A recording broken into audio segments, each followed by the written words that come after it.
All right, so another one of my weekly 5-minute, 6-minute videos. Today we're gonna cover some knife sharpening tricks that apply to sharpening a knife in the field when you're working on an animal. When I've talked about this before, I get these comments, well, I just use a replaceable blade knife. I'll just take the blade off and replace it, or I carry multiple knives. All those solutions are great, but why not just learn a solution with your hand? That way you can only carry one knife if you want to. It can be a fixed blade knife, be a Havalon, or some other replaceable blade knife, but it's nice to know how to sharpen it. And you can sharpen it on a little paddle like this, a little DMT paddle. You could actually do this with a flat rock even, right? All right, 5 minutes on the clock. Let's get into it. So first, some fundamentals about knives and how easy or not easy they are to sharpen in the field. So there is differences in the hardness of the steel, but there's also some differences in just the geometry, right? And we're talking about sharpening a knife, we're talking about taking off this bevel. This knife has got a coating on it, so you can see the bevel really clearly, right? It's that shiny section. That's the part that you sharpen. So anytime you go to sharpen a knife, you need to take that material off, right? So if that bevel is wider, it's gonna be harder to sharpen because you're gonna have to take off more material. One thing that makes the width of that bevel is gonna be the angle of your edge, right? And that should really be a function of what you're doing with the knife, right? A blunt edge is more of a working knife. You know, the extreme of that would be an axe, right? You want it to hold up. You don't want it to chip. You want it to hold that edge, but it's not gonna be razor sharp like a tighter edge is gonna be. So that's really based on the use case, right? But the other part of the bevel and the width of the bevel that matters is how thick this metal is, right? I was actually just talking to Josh, the founder of Montana Knife Company, and we got into this discussion. If a knife like this knife here is just thicker across the spine and across the knife and then down to the bevel, you're gonna end up with a wider bevel on this knife versus a thinner knife, right? You can see the knife is thinner here. This knife, just because of the geometry, if you hold the same edge angle, you're gonna have a thinner bevel on this knife versus this knife.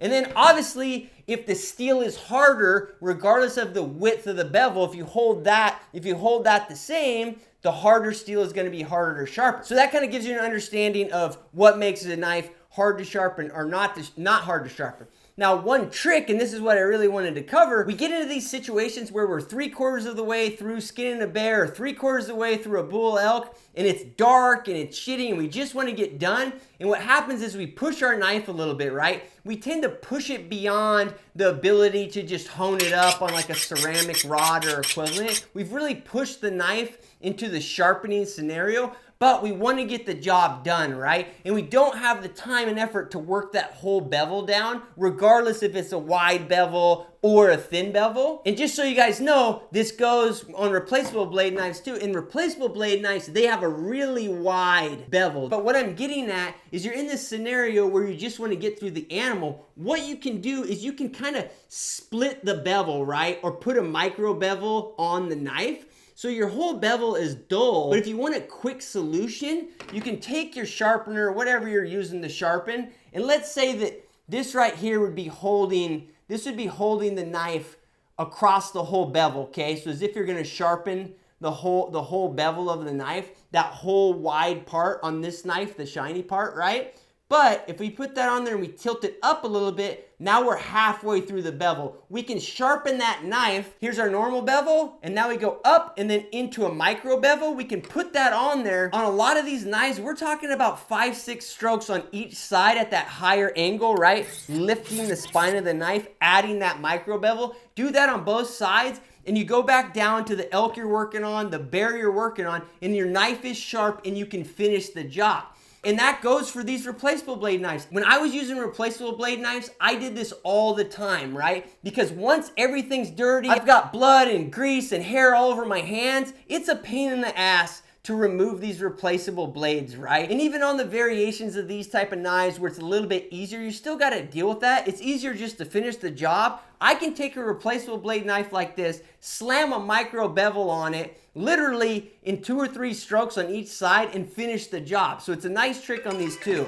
I'm gonna go over a minute, but you guys will forgive me. I do this every time. So it's gonna be a 6 or 7 minute video, whatever. But I have to warn you, because the first time you use this trick in the field, you're gonna be like, that cliff gray is a freaking genius. This works so well, so quick, and then you're gonna do it again, and it's gonna work pretty good, but you're gonna notice that your knife doesn't get quite as sharp as it was before, and then you're gonna do it a third time. It's gonna be harder to do it, and your knife is now not getting near as sharp, and fourth time it's even worse, and all of a sudden you're like, I don't know what I was thinking. Cliff is full of shit. But here's the deal. You have to understand what's actually going on here, and there's a way to avoid that. You can't continually do it on and on and on. You can't make it your sharpening practice. If you keep putting that micro bevel on each time, it's gonna make your knife blunter and blunter and blunter, and the geometry that occurs there, your micro bevel now stretches out where it's almost as wide as just your normal bevel. So now you've got a knife that never gets quite as sharp as it originally would, and you don't pick up any gains by working that micro bevel, because now that bevel is almost as wide as your normal bevel. So what you have to do, if you do this trick in the field once or twice, take that knife, and when you're at home, sharpen it in a traditional means and bring back the original bevel and the original angle, so you've got one bevel, and that means you're gonna take out that micro bevel that you've added, and that'll get your knife back into its original condition. This is an easy trick that all hunters should know how to do. It'll get you through those situations where you just need to use your knife for another 5-10 minutes, and you can avoid having to deal with getting another knife dirty, getting another knife out of your pack, replacing the blade on your replaceable blade knife. I'm gonna try to keep putting these shorter videos out weekly. Obviously during hunting and guiding season, I'll probably have to postpone a few, but I'll be pretty consistent about it. So if you enjoy these videos, you find them useful, do me a huge favor, like them and subscribe to the channel. Good luck out there, guys. I'll catch you later.